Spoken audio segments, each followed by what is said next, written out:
কক্সবাজারের জিলংজা ১ নং ওয়ার্ডের ঝিরঝিরি পাড়া এলাকায় পাহাড় ধসে একজন নারীর মাটি চাপা পড়েছে প্রায় ১ ঘন্টা ধরে। প্রাথমিক অবস্থায় ধারণা করা হচ্ছে তিনি নিহত হচ্ছেন। অনেকে বলছেন ১ ঘন্টার বেশি সময় ধরে তিনি পাহাড় চাপে আছেন। আপনারা কি জানেন, কি শুনেছেন একটু বলুন তো।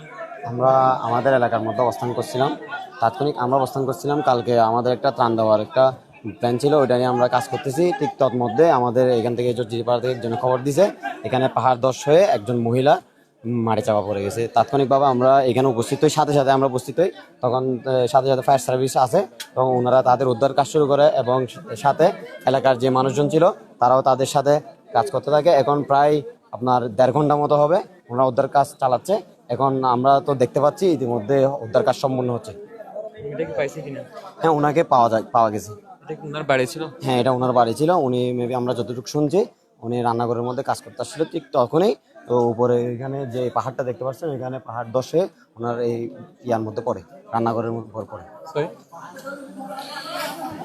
যে নারীটি পাহাড় ধসে চাপা পড়েছে তাকে এখনো পর্যন্ত উদ্ধার কার্যক্রম চালাচ্ছে ফায়ার সার্ভিস। প্রথমে যেমনটি হয় এখানে ঠিক এই পাশের পাহাড়টি মূলত তার বাসার উপর পড়ে এবং পড়ার পর তিনি চাপা পড়েন। এখনো পর্যন্ত প্রায় ঘন্টার চেয়ে বেশি সময় ধরে তিনি মাটির নিচে চাপা পড়ে আছেন। অনেকে ধারণা করছেন তার মৃত্যু হয়েছে। ফায়ার সার্ভিস এখনো পর্যন্ত নিশ্চিত করেন, যেহেতু এখনো পর্যন্ত তার উদ্ধার কার্যক্রম চলছে। আমরা একটু উদ্ধার কার্যক্রম দেখানোর চেষ্টা করছি।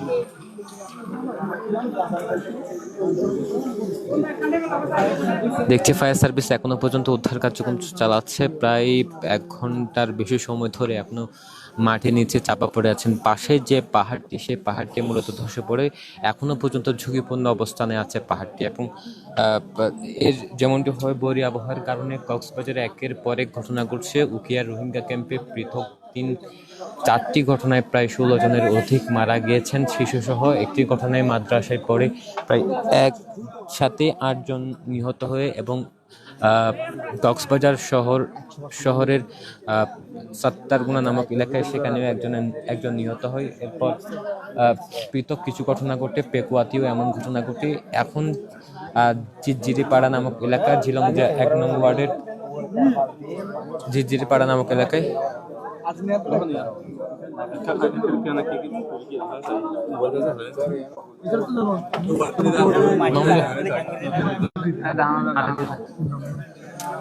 আমরা দেখছি এখন উদ্ধার কার্যক্রম এখনো পর্যন্ত চালাচ্ছে ফায়ার সার্ভিস এবং স্থানীয়দের সহযোগিতায় এই উদ্ধার কার্যক্রম চলছে।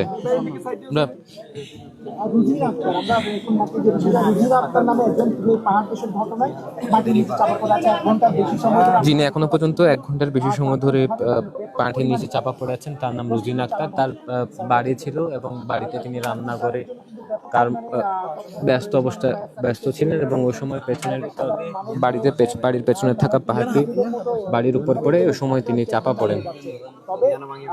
মূলত কক্সবাজারে একের পর এক এমন ঘটনায় খুব বেশি দুশ্চিন্তা চেপে বসেছে, যেহেতু যতটা সহজ হওয়ার কথা সহজ হচ্ছে না। এখন পর্যন্ত এখানে ফায়ার সার্ভিসের মানুষ 1 ঘন্টার বেশি সময় ধরে আপ্রাণ চেষ্টা চালিয়ে যাচ্ছে। রুজিনা আক্তার এই বাড়িতে থাকতে, এখানে বাড়িতে থাকতে মূলত যে জায়গায় আছি যে হচ্ছে কক্সবাজারের ঝিলংজা ইউনিয়নের 1 নং ওয়ার্ড ঝিরঝিরিপাড়া নামক এলাকায়। কলাতলির ঠিক পার্শ্ববর্তী যে এলাকাটি রয়েছে ঝিলংজার শুরুতে, ঠিক সে জায়গায় ঝিরঝিরিপাড়া নামক এলাকায় একজন পেছন থেকে একটি পাহাড় পড়ে রুজিনা আক্তার নামে একজন মহিলার বাসায় পাহাড় ধস হয় এবং পাহাড় চাপা পড়ে প্রায় 1 ঘন্টা ধরে মূলত মাটির নিচে এখনো পর্যন্ত চাপা পড়ে আছে রুজিনা।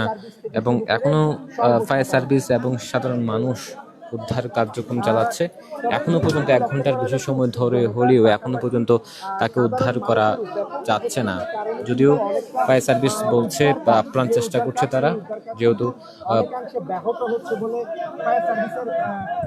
এবং এখনো পর্যন্ত পেছনে যে পাহাড়টি আছে খুব ঝুঁকিপূর্ণ অবস্থানে, যে কোনো সময় আবারও পুনরায় দুর্ঘটনা সম্মুখীন হওয়ার আশঙ্কা রয়েছে এবং আশপাশে অনেক বাড়ি রয়েছে। মূলত প্রশাসন যেমনটি বলছে বারবার মাইকিং করে যারা ঝুঁকিপূর্ণ অবস্থানে আছে, বিশেষ করে পাহাড়ের পাদদেশে যাদের বসবাস এবং পাহাড়ের উঁচুতে যাদের বসবাস, তারা আমরা সম্ভবত যেটি জানছি এখন তাদেরকে যিনি মাটির নিচে চাপা পড়েছে তাকে উদ্ধার করা হয়েছে এমনটি আমরা দেখতে পাচ্ছি। এখন তাকে এই মুহূর্তে রুজিনা আক্তারকে উদ্ধার করা হয়েছে।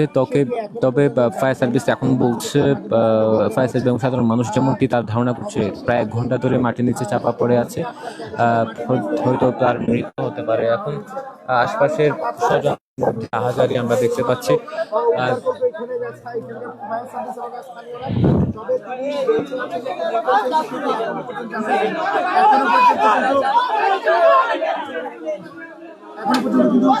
এখনো পর্যন্ত যাকে উদ্ধার করেছে তাকে উদ্ধার করে নিয়ে যাওয়া হচ্ছে এবং মাটির প্রায় 5 থেকে আমরা দেখছি এখন রুজিনা আক্তারকে উদ্ধার করা হয়েছে এবং পেছনের যে পাহাড়টি যদি দেখাতে চাই,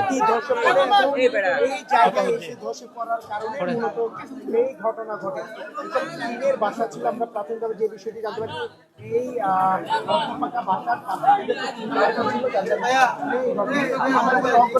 আমাদের সাথে আছেন, আমরা একটু তাকে যুক্ত করতে চাই। আপনি তো পুরো ঘটনা দেখছেন এবং এখন পর্যন্ত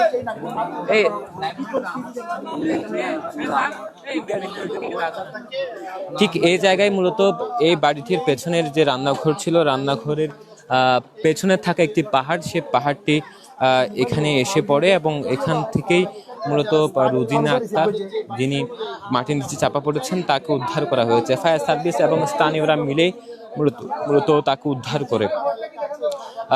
মূলত প্রায় 1 ঘন্টারও বেশি সময় ধরে এখানে তিনি মাটির নিচে চাপা পড়ে আছেন এবং চাপা পড়ার পর প্রায় দীর্ঘক্ষণ যে উদ্ধার তৎপরতা শেষে তাকে উদ্ধার করা হয়। মূলত কক্সবাজারে এমন ঘটনা আমরা প্রতিনিয়ত দেখছি এবং এই ঘটনা নিয়ে মানুষজনও খুব বেশি আতঙ্কিত। প্রশাসন বারবার বারণ করছে যাতে করে পাহাড়ের পাদদেশে বা পাহাড়ের উঁচুতে যাদের বসবাস তারা যাতে এই সময়ে ঝুঁকিপূর্ণ এই সময়টুকুতে নিরাপদে আশ্রয় নেয়। তবে বারবার তারপরও মানুষ সরতে চাচ্ছেন না এইসব পাহাড় থেকে, ঝুঁকিপূর্ণ অবস্থান থেকে। আমরা পেছনের পাহাড়টি একটু যদি দেখাতে চাই, এখনো পর্যন্ত খুব বেশি ঝুঁকিপূর্ণ অবস্থানে আছে। পাহাড়টি যে কোনো সময় পুনরায় পাহাড় ধস হতে পারে, যেহেতু বেলে দোআঁশ মাটিতে তৈরি এই কক্সবাজারের বেশিরভাগ পাহাড়, সেহেতু ঝুঁকিপূর্ণ বেশি থেকে যায়, অর্থাৎ ঝুঁকি বেশি থেকে যায়। এবং আমরা বারবার যেমনটি দেখছি যে সব পাহাড়গুলো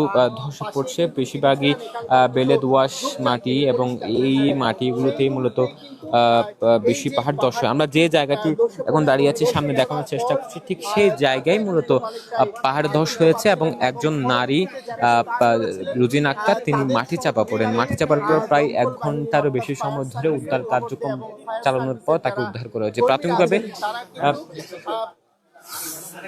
প্রাথমিকভাবে তাকে মৃত বলছে এখানে স্থানীয়রা এবং যেহেতু 1 ঘন্টার বেশি সময় ধরে মাটির নিচে চাপা পড়েছিলেন, এখন তাকে যদিও হাসপাতালে নিয়ে যাওয়া হচ্ছে। আচ্ছা, কি শুনেছেন? বৃষ্টির কারণে হয়তো পুরোপুরি রাত 9:30টার দিকে যখন ভারী বৃষ্টি হচ্ছিল, তখন তার বাড়ির পিছনে তিনি সে কিচেনে কাজ করছিল, তখন বাড়ির পিছন থেকে পাহাড়ে এসে ওই কিচেনে পড়ার পর উনি মাটি নিচে চাপা পড়েছিল। কিন্তু ফায়ার সার্ভিস আসছে, অনেকগুলো ফায়ার সার্ভিস এসে তাকে উদ্ধারের কার্যক্রম চালাচ্ছিল।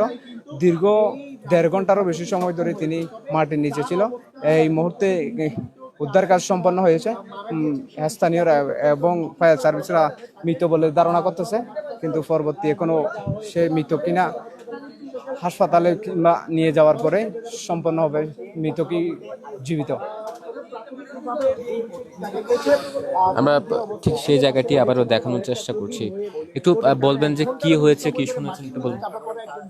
ঠিক 9:30টার দিকে এখানে রুজিনা নামের একজন নারী তার বাসায় রান্নাবান্নার কাজ করছিলেন এবং পাশাপাশি তার বাসার পাশে একদম কিছু ঝোপঝাড় পরিষ্কার করছিলেন।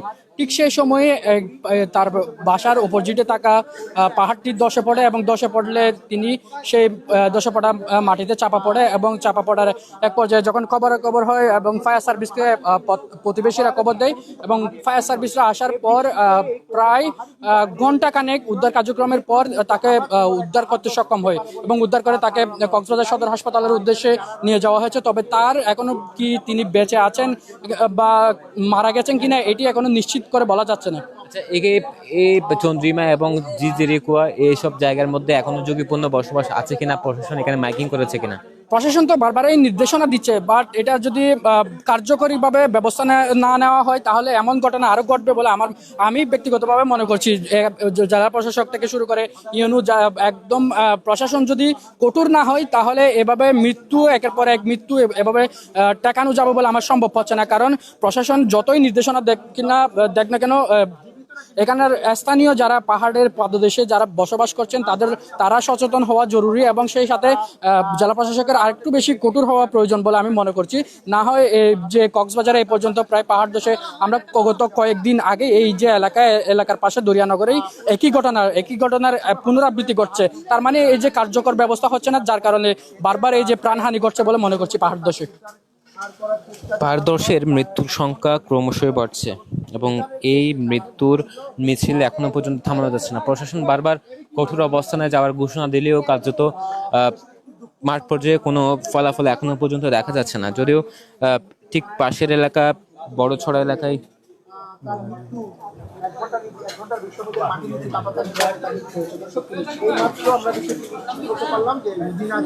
আমরা এখনো পর্যন্ত এখানে অবস্থান করছি যে জায়গায় মূলত এই মর্মান্তিক ঘটনা, এই ঘটনা ক্রমশই ঘটছে, মৃত্যুর সংখ্যা বাড়ছে, মৃত্যুর মিছিল থামানো যাচ্ছে না। গাফিলতি কোথায় ঠিক সেই সময়টিও সে জায়গাটি এখন বড় প্রশ্ন। সবচেয়ে বড় প্রশ্ন হচ্ছে এই যে ভোরে আবহাওয়া এবং ভোরে আবহাওয়ার মধ্যে বারবার যে এই ঘটনাগুলো ঘটছে সেই ঘটনা নিয়ে মানুষ খুব বেশি চিন্তিত এবং আমরা সব মিলিয়ে এখন ঘটনাস্থলে ছিলাম এবং ঘটনাস্থল থেকে জানানোর চেষ্টা করছিলাম এই যে ঝিরঝিরি পাড়া এলাকায় পাহাড়ে ধসে একজনের মৃত্যু হয়েছে রোজিনা আক্তার নামে এবং তিনি যেমনটি শুনেছি তিনি রান্নাঘরে অবস্থান করছিলেন। তার পেছনে থাকা যে ঝুঁকিপূর্ণ পাহাড়টি তার বাড়ির উপরে পড়ে এবং বাড়ি সহ সে মাটির নিচে চাপা পড়ে প্রায় 1.5 ঘন্টা ধরে এবং স্থানীয় এবং ফায়ার সার্ভিস এসে কার্যক্রম চালায়। 1.5 ঘন্টা পর তাকে মাটির নিচ থেকে উদ্ধার করা হয়। এখনো পর্যন্ত যেখানে ঘটনাস্থল আছে সেই ঘটনাস্থলের পেছনে যে পাহাড়টি এখনো পর্যন্ত ঝুঁকিপূর্ণ অবস্থানে আছে, যে কোনো সময় আবারও ধসে পড়ার আশঙ্কা আছে। এই যে কক্সবাজারে পাহাড় ধসের মৃত্যুর সংখ্যা বাড়ছে, মৃত্যুর মিছিল থামানো যাচ্ছে না। প্রশাসন বারবার কঠোর হওয়ার যে ঘোষণা দিলেও কার্যত কোনো মাঠ পর্যায়ের কোনো ব্যবস্থা এখন পর্যন্ত দেখা যাচ্ছে না এবং দরিয়ানগর এলাকায়ও যে ঘটনা ঘটেছে সেই ঘটনার পরপরই এখনো পর্যন্ত এই এলাকায় কার্যত কোনো ব্যবস্থা দেখছে না। এখনো চন্দ্রিমা এবং জিজিরকো এলাকায় অধিকাংশ ঝুঁকিপূর্ণ পাহাড় এখনো পর্যন্ত মানুষ সেখানে বসবাস করছেন। সবকিছু মিলিয়ে কক্সবাজারের মৃত্যুর মিছিল পাচ্ছে, এই মিছিল এখনো পর্যন্ত থামানো যাচ্ছে না।